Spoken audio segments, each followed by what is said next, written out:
Now the Assembly will hear an address of His Excellency Feleti Teo, Prime Minister of Tuvalu. I request protocol to escort His Excellency and invite him to address the Assembly.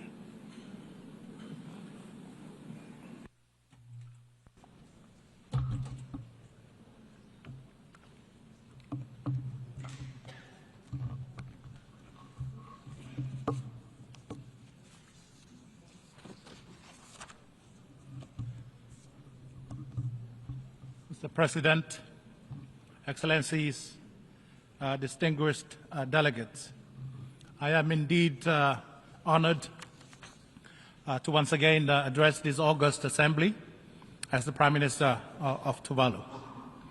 I convey to the General Assembly the warmest greetings and best wishes of the people and the government of Tuvalu.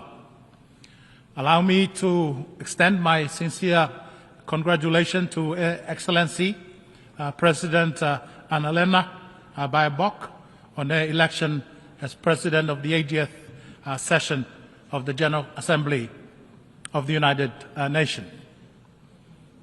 I assure President Baerbock of my country Tuvalu's full support of her presidency. Allow me also, Mr. President, to express my sincere gratitude to the outgoing President, His Excellency Li Qiang, for his exemplary leadership over the past year. Mr. President, let me also express Tuvalu's heartfelt congratulations to the entire United Nations family for this historic milestone of 8 years of existence.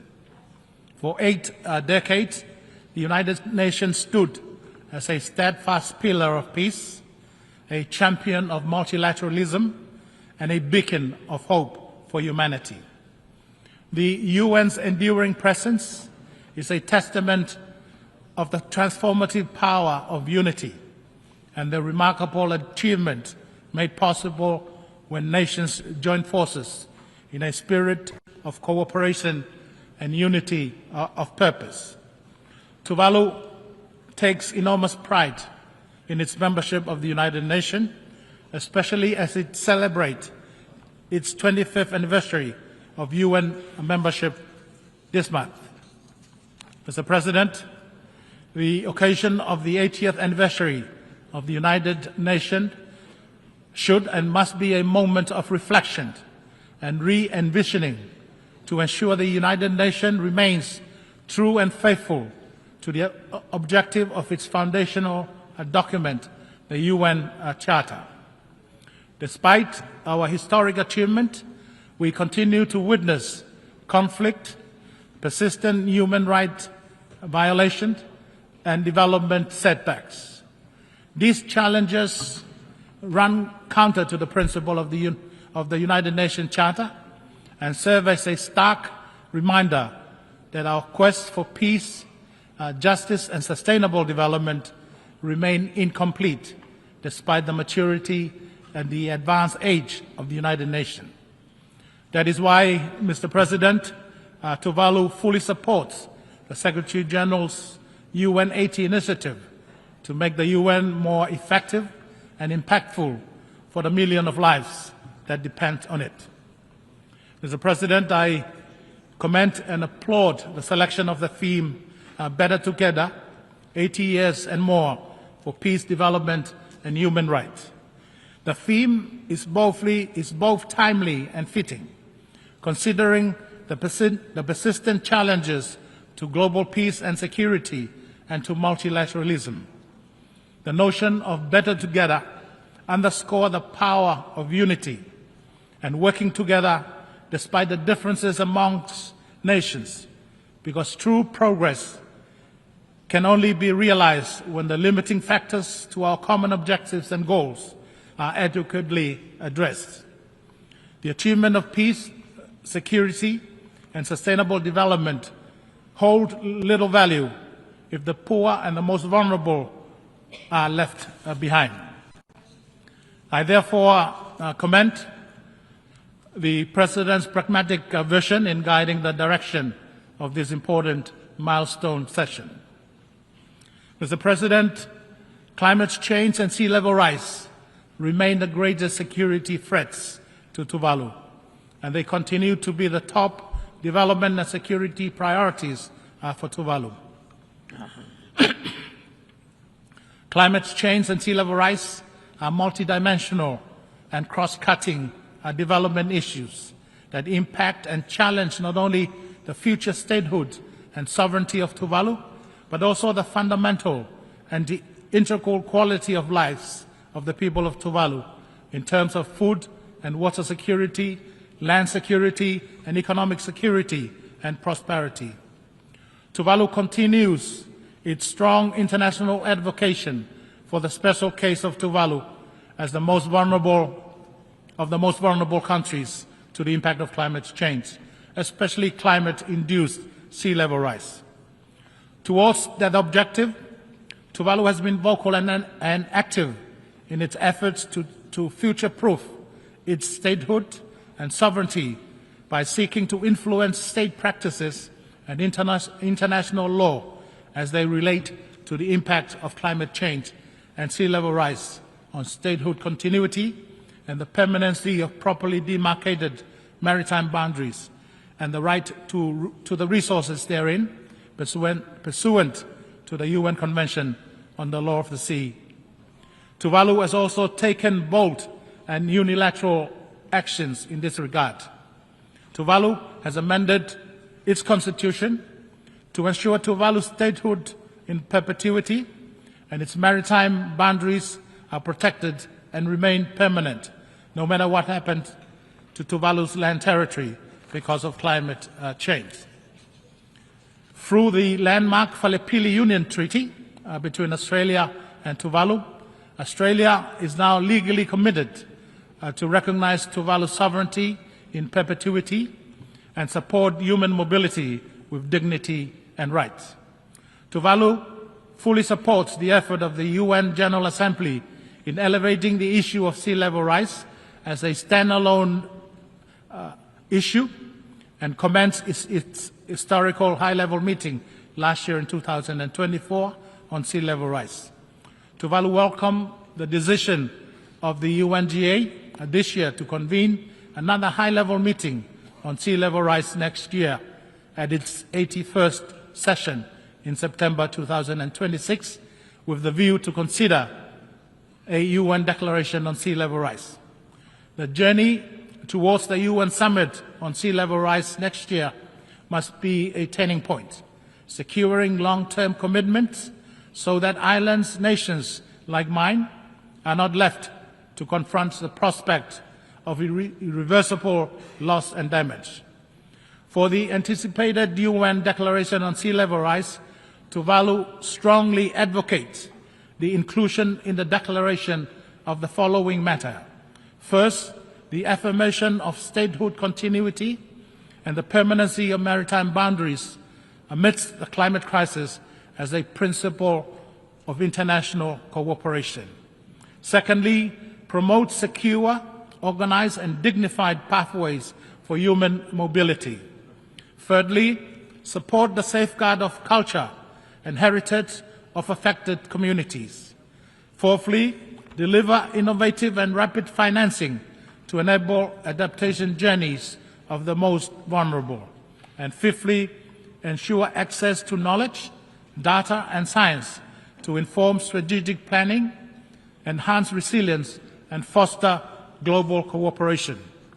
Tuvalu welcomes the recent advisory opinion of the International Court of Justice and the International Tribunal on the Law of the Sea Convention, IDLOS, regarding the obligation of states in relation to climate change. The IDLOS issued on the 21st of May 2024 the first ever advisory opinion on climate change that spelled out for the first time the far-reaching obligations of major polluters to mitigate greenhouse gas emissions, to prevent catastrophic harm, and to pay loss and damage for breach of such obligations. The ICT's landmark advisory opinion delivered in July this year validates that climate change is urgent, and is an existential threat to human life and natural ecosystem. The ICJ and the IDLOS opine that states have a duty to prevent significant harm to the environment, and therefore they must act with due diligence and use all means at their disposal to prevent activities carried out in their jurisdiction or under their control from causing significant harm to the climate system. The advisory opinions also affirm the principle of statehood continuity and the permanency of duly demarcated maritime boundaries despite the impact of climate change and sea level rise. The advisory opinions are significant milestones as they shift the conversation from political commitment to legally binding obligation.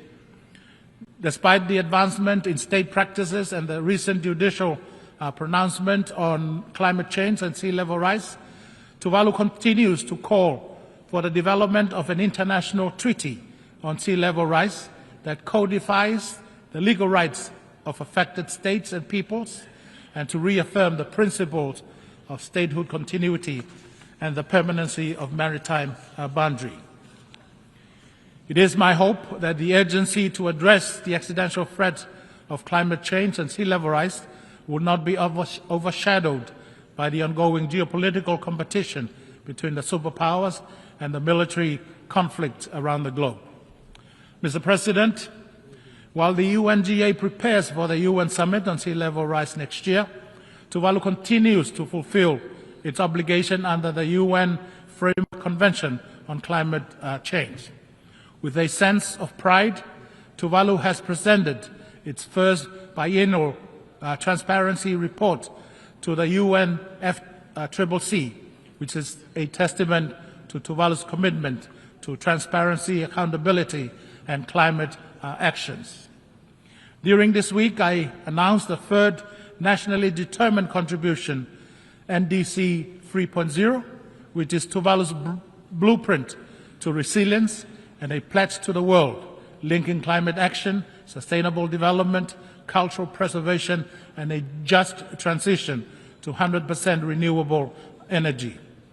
But the fight for the 1.5 degree centigrade threshold cannot be won with carbon dioxide reductions alone. We must tackle methane and other short-lived gases that prevent near-term warming to buy time for deeper carbonization to take root. Only then can we protect the world from irreversible tipping points like the rapidly expanding coral bleaching that is devastating our ocean. Tuvalu has also updated its National Adaptation Plan, which provides a strategic and inclusive framework to protect people, ecosystem, infrastructure, and cultural heritage from climate change, setting clear adaptation pathways in coastal protection, infrastructure, food and water security, health and disaster risk reduction, while addressing sovereignty and cultural preservation. Tuvalu also supports the Fossil Fuel Non-Proliferation Treaty Initiative for a just phase-out of the use of fossil fuel, and call on all nations that are serious about confronting the climate crisis to join this initiative and to act decisively to protect our planet and future generations. Mr. President, Tuvalu has 26 square kilometers of land just opposed against 750,000 square kilometers of exclusive economic zones, which makes Tuvalu a large ocean state. As such, the ocean is the lifeblood of our economy. The ocean defines our culture and heritage, and the ocean is our very source of existence. As custodian of the Pacific Ocean, Tuvalu reaffirmed its commitment to conserve and sustainably use the ocean, seas, and marine resources. To that effect, Tuvalu is in the process of developing its first ever national ocean policy, not only to coordinate and guide the implementation of our commitments under SDG 14, but to also discharge our obligation to save and keep our ocean healthy. Mr. President, Tuvalu has ratified the BBNJ agreement, which has achieved the requisite 60 ratification threshold to bring it into force. Earlier this year, Tuvalu joined the global community in Nice, France, for the third United Nations Oceans Conference. In that gathering, Tuvalu joined the Ocean Rise and Coastal Resilience Coalition, which aims to support coastal cities by planning and implementing the transformation required to address sea level rise. The Nice Ocean Conference reminded us that the fate of our ocean cannot be separated from the fight against climate change and sea level rise. The commitment made in Nice must be carried forward with resolve, including through strengthened partnership and predictable financing that empower frontline community to conserve and sustainably use the ocean on their own terms. In recognition of the need for a holistic approach to peace and security, the Pacific Island leaders this year endorsed the Pacific Blue Ocean of Peace Declaration, an initiative that aims to elevate the peace dimension of regional security and promote a Pacific-led vision of stability and resilience. Tuvalu is also proud to announce its firm commitment to co-facilitate the Ocean Pioneers Coalition with France and Panama, and that Tuvalu has joined the Friends of the Ocean and Climate, which is an informal and inclusive group to advance ocean climate actions and discourse. Tuvalu shared the disappointment for the inability of the Intergovernmental Negotiating Committee to finalize on time the development of an internationally legally binding instrument on plastic pollution, including in the marine environment, and therefore urges the leaders and the UN system to continue the work and to expeditiously finalize negotiation of such a treaty.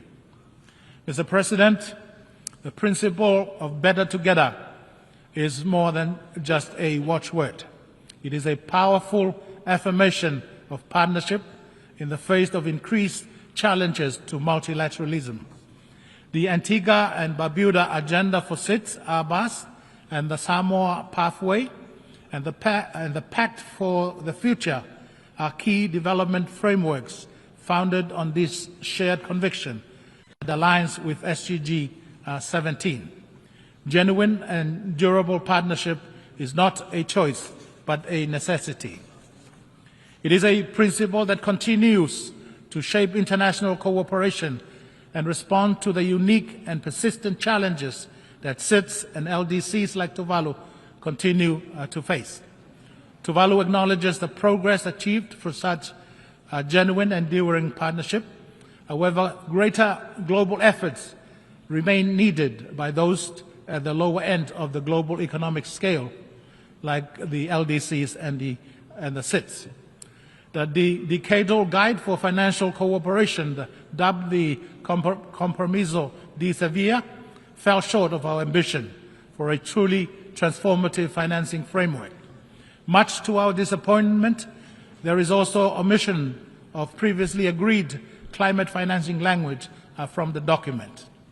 Nevertheless, Tuvalu reiterates the call for urgent, scaled-up adaptation finance and the rapid operationalization and replenishment of the Loss and Damage Fund, including through the innovative use of special drawing rights.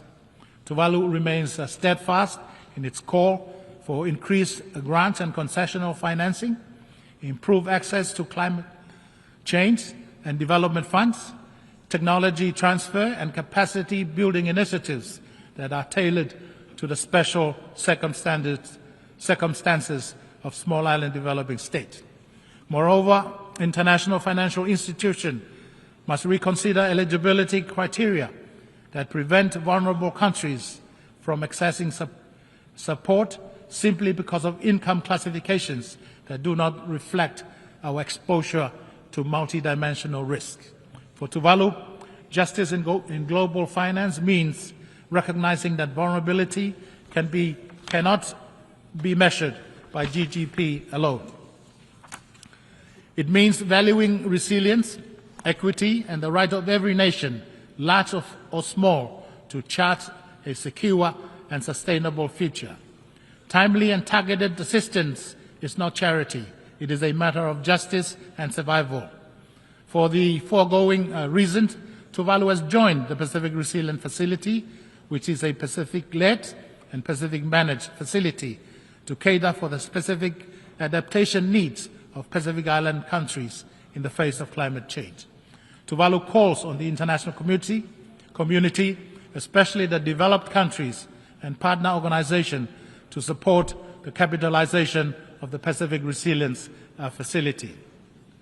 Mr. President, non-communicable disease, NCDs, are the leading cause of morbidity and mortality in the Pacific region and in the world at large, and Tuvalu is not an exception. Poor diet and obesity, intrinsically linked to the food security challenges, are key contributors to this escalating public health concern. Tuvalu therefore welcomes the political commitment demonstrated through the recent adoption of the political declaration on the prevention and control of non-communicable diseases and the promotion of mental health and well-being. The acknowledgement of the need for coordinated cross-sectoral actions reflect a spirit of collective responsibility and exemplify the critical support required by countries most affected by NCDs. At the national level, Tuvalu is fully committed to upholding the commitments outlined in the declaration in our shared pursuit of achieving the global targets by 2030.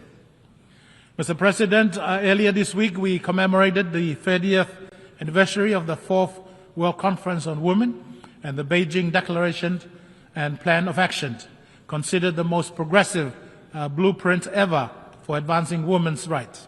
Tuvalu reaffirms its commitment to gender equality and has taken important steps towards that objective. The Tuvalu Constitution now prohibits discrimination based on sex, embedding gender equality in our highest law. And last year, in 2024, Tuvalu adopted a more updated and modern national gender equity policy to assure women's empowerment and protection from violence are integrated across all sectors.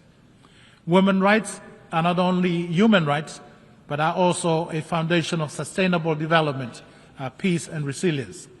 For Tuvalu, this means ensuring that women are not only included, but are leading in decision-making spaces, from village councils to global negotiation.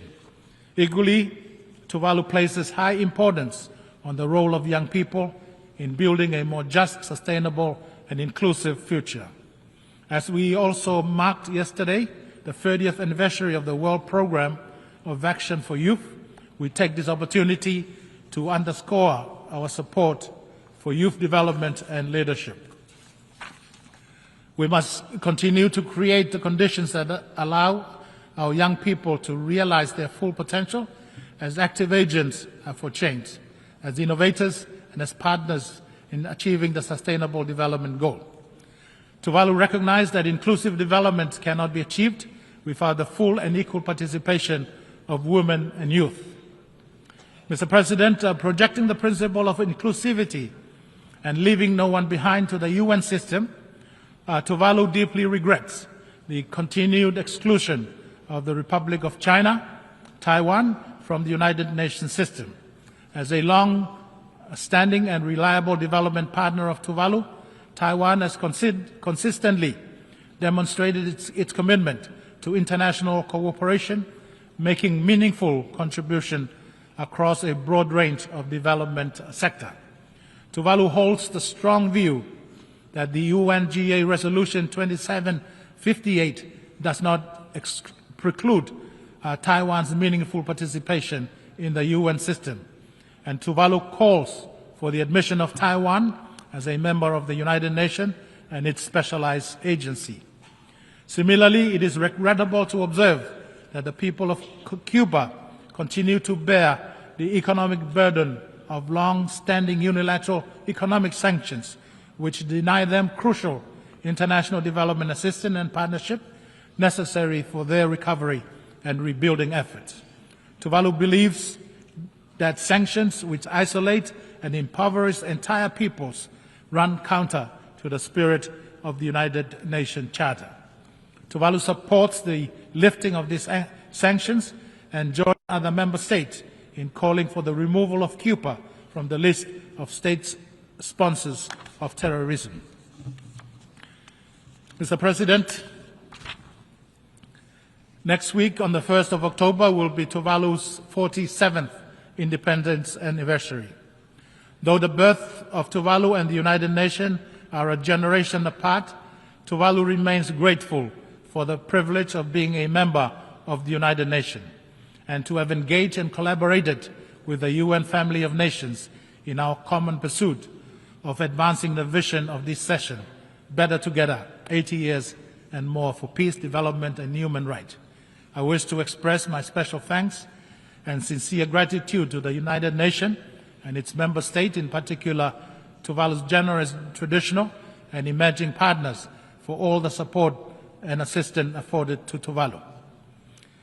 Mr. President, in closing, as we engage and interact during this historic session of the General Assembly, we should do so with the full awareness of the complex and formidable challenges that confront our international community.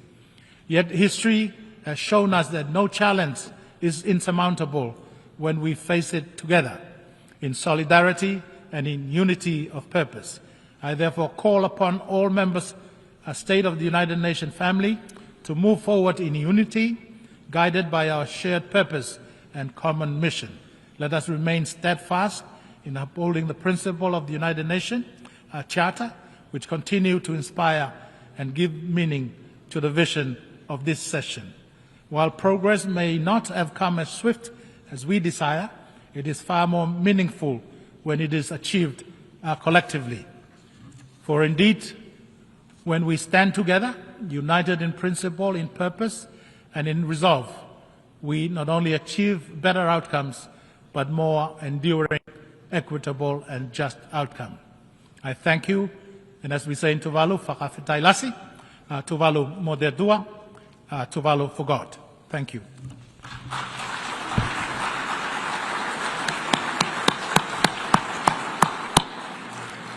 On behalf of the Assembly, I wish to thank the Prime Minister of Tuvalu.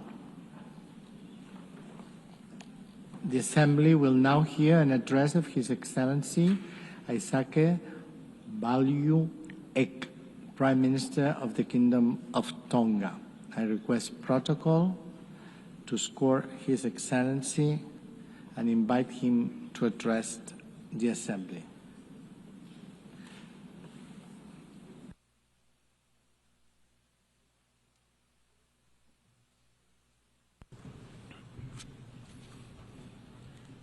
Tapu moe o tua mafi o ko whio I ho taulotolotonga.